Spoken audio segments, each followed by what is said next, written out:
They left for the big family trip for cars, 17 people, one group chat without me. I woke up to an empty house.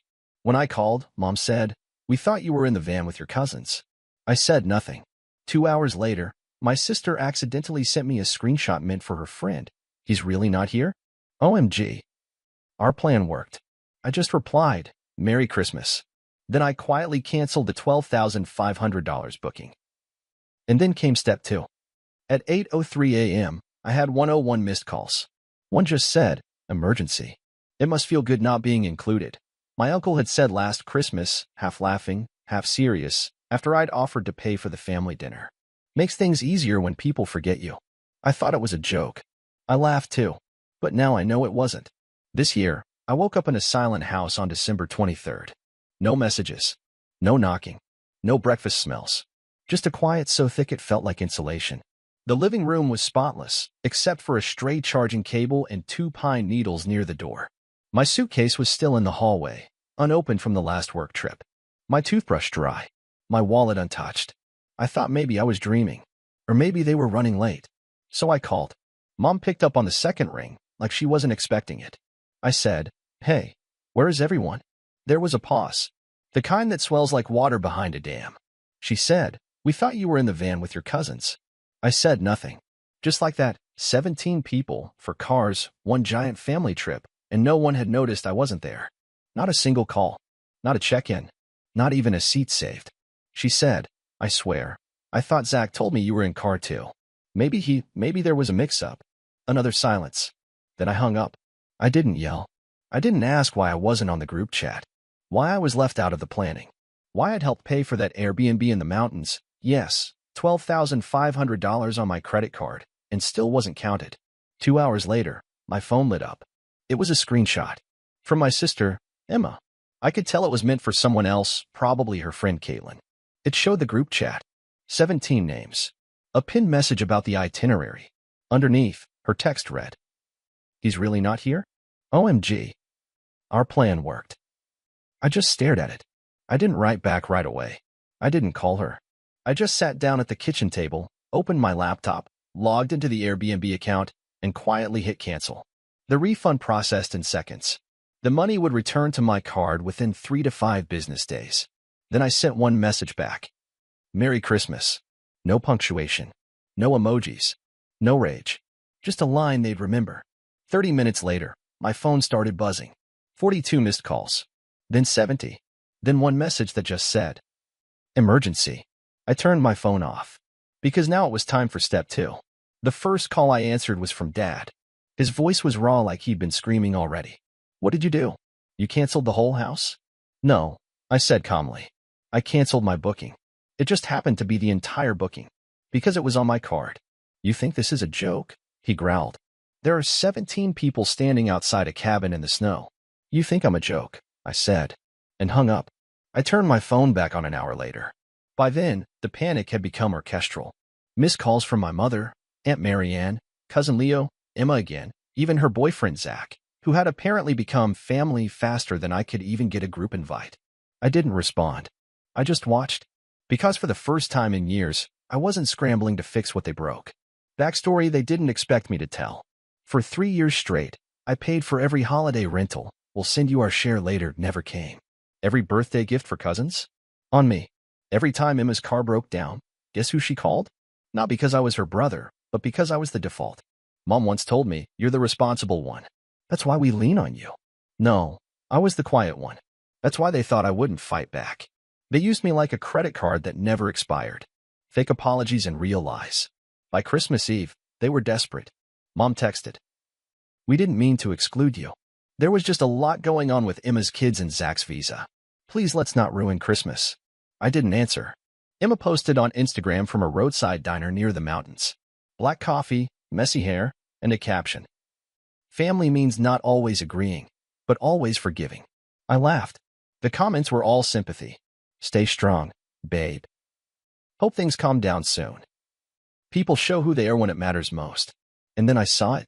A story from her private account, one I wasn't supposed to follow anymore.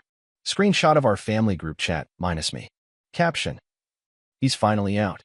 Can't believe it took this long." Below it, A photo of the Airbnb refund email, the one I received. They planned it. Knew I'd fund the trip. Knew I'd be excluded. And they thought I'd still pay. I checked my statements. Not just Airbnb. Emma had used my Netflix, my Spotify, my Amazon Prime, including several next-day orders for hiking gear. None of it for me. None of it with me. But all on my tab. Then I saw it. A $780 charge to a ski rental store in Aspen. I'd never even been skiing. They'd used my login, my auto-filled card, my identity. I screenshotted everything. Then I checked the family group chat from 2 years ago when Emma begged me to help her consolidate her debt, just for 3 months. It had been 31. Silence turned into sabotage. On Christmas night, I posted something. Not public. Not yet. Just a close friend story with a screenshot of the refund confirmation and the caption. Turns out, I wasn't as invisible as they thought. By the next morning, I had messages from people I hadn't heard from in years. Cousin Leo. Hey man, I had no idea they didn't invite you. That's messed up. I only came 'cause they said you couldn't make it. Aunt Marianne. You were paying for all of this? I thought your mom and dad covered the house. I'm shocked. But the real gold came from Zach, Emma's boyfriend, the tag-along prince. He texted me, nervous at first. Then he wrote, Dude, I didn't know about any of this. I thought you were just staying back for work.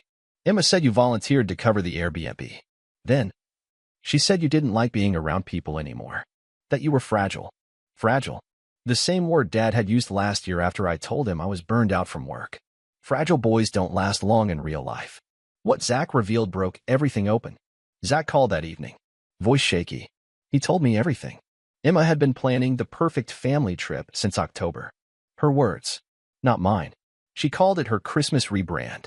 New vibe, new family structure, no drama, which apparently meant no me. She told Zach she'd handle the Airbnb. Then she let it slip to Mom that I had volunteered to cover it. She never told anyone I was coming. Never added me to the travel doc. Never invited me to any of the planning Zooms. She said you'd just get in the way, Zach whispered. That you ruined the mood. He told me he tried to push back, said I should be included, and Emma told him, Don't worry, he's used to being left out. He won't even notice. I hung up without saying a word. The evidence folder begins. That night, I started a new folder. I named it, Used. Screenshots. Emails. Emma's Instagram stories. The Amazon invoices. The Airbnb charges. Old messages where they told me I was part of the family, but always somehow the last to know, the first to pay. Then I opened a new tab, typed $12, 500 Airbnb chargeback plus fraud, and began my next step. They thought I was gone, that I'd sulk in silence like I always did, that I'd retreat to my little apartment with my half-finished puzzles and unspoken grudges and let them celebrate without interruption. They were wrong. Because while they were hiking through snow trails and smiling for photos and coordinated flannels, I was already 10 steps ahead. And I knew where they were. How? Because Emma, brilliant strategist that she is, had forgotten that my Spotify account was still logged into her phone. She'd been using my premium for months, no ads, unlimited skips. But more importantly, it showed me her GPS pin. I watched her move across the map in real time. The cabin, the store, the trails, and then the Christmas dinner reservation. 7 p.m., Mountain Hearth Lodge, Aspen Room. I booked a table. Same lodge. 1 hour earlier.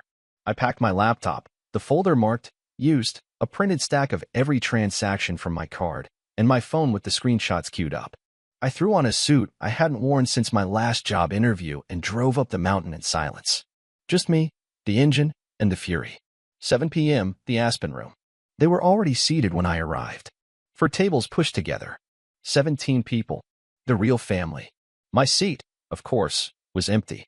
I watched from across the room for a moment. Mom was smiling nervously. Dad was pouring wine like a senator. Emma was scrolling through her phone, probably checking how many likes her blessed Christmas post had racked up. Zach looked miserable. Then I walked over. Dead quiet. Forks froze midair. I started. Someone, I think it was Aunt Julia, muttered, Oh no. Hey everyone, I said cheerfully. I heard we were doing Christmas dinner. No one spoke. Then Emma, this is not your reservation. I smiled. Actually, it is. You're sitting under my name. The one that paid for the lodge package. Check the receipt. Dad stood up. You're making a scene. No, I said. I'm making a point. I pulled out my laptop, opened the folder, and turned the screen toward the table. Let's take a look, I said. The moment it all fell apart. First, the Airbnb invoice. My name. My card. $12,500. Then the refund confirmation. Timestamped. Then the text from Emma. He's really not here? OMG. Our plan worked. Emma tried to speak. I held up my hand. Then we have the Amazon orders. Hiking gear, ski boots, Emma's new parka, all on my Prime. Next, Netflix, Spotify, Uber, all me. I turned to my parents. Here's your grocery delivery receipts. The ones you said came from your pension. That's funny. This card says otherwise. Then I pulled out the final sheet. A single, printed screenshot. It was Emma's private story. He's finally out. Can't believe it took this long. Dead silence. Mom looked like she'd swallowed glass. Dad clenched his jaw so tight I thought he might crack a tooth. Zach. Zach stood up slowly, cleared his throat, and said, "Yeah, I'm done." Emma turned. "What? You're seriously?" He held up a hand. "I try to give you the benefit of the doubt. But this is cruel. You used him. Lied to all of us. And for what? A photo op." She stammered. "You don't understand." "I understand enough," he snapped. "I'm not staying another night in that cabin. You people are impossible. The family fracture." Aunt Marianne whispered something to Mom. Uncle Leo said out loud, "I didn't know you were paying for all this, man. I thought you just didn't want to come." Dad finally exploded. "This is exactly why we didn't invite you. You always act like a victim. Always trying to make people feel guilty." I stepped closer. "No," I said. "I act like someone who's tired of paying for the privilege of being ignored." Then I pulled out the final thing, a portable speaker. I hit play. Emma's voice filled the room. "Don't worry, he's used to being left out. He won't even notice." It was her, clear as glass. A voice memo from a month ago, sent to Zach, saved automatically in the chat. Emma lunged forward. "Turn it off." I turned it up. Mom stood up. "Please, we can talk about this." "No," I said. "Talking time is over." Then I pulled out a single card. Business card size. Simple serif font. It read, "This dinner was paid for by the one you left behind. Bon appetit." I placed it in the center of the table, closed my laptop, and walked out. Behind me, I heard chairs scrape. A plate clatter. Someone muttering, "Jesus Christ." Outside, the snow had just started to fall. By the time I got back to the city, my story was already echoing through the cracks. Zach had driven straight home after the dinner and made a short but powerful post. Sometimes you find out too late that the people closest to you are capable of orchestrating cruelty like it's a holiday plan. He didn't name anyone. He didn't have to. People connected the dots. Fast. I went public. The next morning, I posted a thread. No dramatic caption. Just this. They left for the big family trip. 4 cars, 17 people. And one group chat without me. I woke up alone in the house I paid for. 2 hours later, I got a message meant for someone else. "He's really not here?" OMG. Our plan worked. So I canceled the $12,500 booking. And then I pressed play on the truth. Underneath, screenshots of transactions, the voice memo, the messages, the lodge receipt, and my final dinner table photo, 17 people frozen in silence while I walked away. It blew up. Thousands of likes, retweets, comments, DMs. People shared their own stories. The sibling who always took. The parents who manipulated with guilt. The relatives who only remembered your name when the rent was due. Someone wrote, "You didn't just cancel Christmas. You reclaimed it." Mom messaged me the next evening. "Please delete that post. People are calling. We're embarrassed. This wasn't supposed to go public." Then, "Your father says you've gone too far. He's thinking of talking to a lawyer." Then, "Emma hasn't stopped crying." I didn't respond. The next day, Emma messaged too. Just one line. "You ruined everything." I finally replied, "No, Emma. I revealed it. A new kind of Christmas." On December 26th, I uploaded a video. Just me. One chair. White background. Calm voice. "I didn't want to do this. But you made me the villain before I even knew there was a script. You planned a trip with my money, without my name. Then laughed when I wasn't there. So here's the truth. Not for revenge, but for record. I laid it out. The silent years of being the dependable one. The way they'd used me, excluded me, then tried to gaslight me into silence. I played the voice memo. I ended with this. "If you're watching this and you've ever been the one left behind, here's your sign. It's not your fault. It's theirs." The video hit 3 million views in a week. They tried to save face. Dad posted a half apology on Facebook. "Families fight. But real men don't air dirty laundry." Uncle Leo commented, Should have just invited him. Emma tried to pivot. She posted an Instagram story with a black screen. People change when you stop letting them manipulate you. I see clearly now. I laughed out loud. She really tried to rebrand herself as the victim of the story she wrote. The unexpected reaction. Then something strange happened. 3 of my younger cousins, the quiet ones, the overlooked ones, messaged me separately. Each said a version of the same thing. Thank you for saying what we couldn't. One even said, I saw myself in your video. I thought I was crazy. Now I know I'm not. That hit me harder than anything. It wasn't just my story. It was a blueprint for getting out. Then came the business offer. I got a message from a content platform I'd never heard of. They offered to license my story as a short docu-series, anonymous, narrated, visualized. I said yes, with one condition. I don't want to be famous. I want people like me to feel seen. They agreed. Then another email came in from a law firm. Not for me. For them. Apparently, Emma had used my name and financial details on a health insurance application to get better coverage. Fraudulent. Traceable. Legal consequences pending. No more silent generosity. On New Year's Eve, I posted one final story. A photo of my apartment. Cozy. Clean. A glass of wine on the windowsill. Caption. This year, I unwrapped the truth. And it was better than anything I ever got under the tree. No likes from family. Only hearts from strangers. And a few allies I never knew I had. I spent the night watching fireworks alone. And I've never felt more free. On January 3rd, I changed my number. No warning. No goodbye texts. No just in case you need me. I let it die like a forgotten voicemail on a phone nobody charges anymore. I watched the last few messages come in like clockwork. Emma, are you really going to erase all of us? Dad, you made your point. Now act like a man and fix this. Mom, you're still my son. That matters more than anything, doesn't it? No, it doesn't. Because what I finally understood, what burned through every leftover excuse in my chest, is that I was never included by love. I was included by utility. The second I stopped paying, stopped absorbing, stopped apologizing, I was no longer family. I was noise. A problem. A threat to their narrative. I didn't ghost them. I outgrew them. I signed the lease on a new place. Downtown. 27th floor. South-facing windows. No spare bedrooms. No couch large enough to crash on. The first thing I unpacked was the photo of me at the dinner. The moment just before I walked away from the table of 17. I framed it. Hung it in the hallway. Not as a trophy. As a reminder. Never beg to be where they don't want you. The message they couldn't ignore. On January 8th, I got a letter. Real paper. Stamped envelope. From my parents' lawyer. Our clients are concerned about reputational damage. They request that you remove any public-facing posts and issue a clarifying statement indicating that your social media material is fictionalized. It was laughable. So I responded. My material is factual, documented, and protected. If you proceed, discovery will include bank records, text archives, voice memos, and eyewitnesses. Also, good luck with the fraud investigation into Emma's insurance claim. That one wasn't even my report. I never heard from that lawyer again. I built something bigger than revenge. Within 6 weeks of going public, I'd been invited to guest on 3 podcasts, 1 panel on toxic family dynamics, and a docuseries shoot in Toronto. I turned most of them down, but I did one. The first.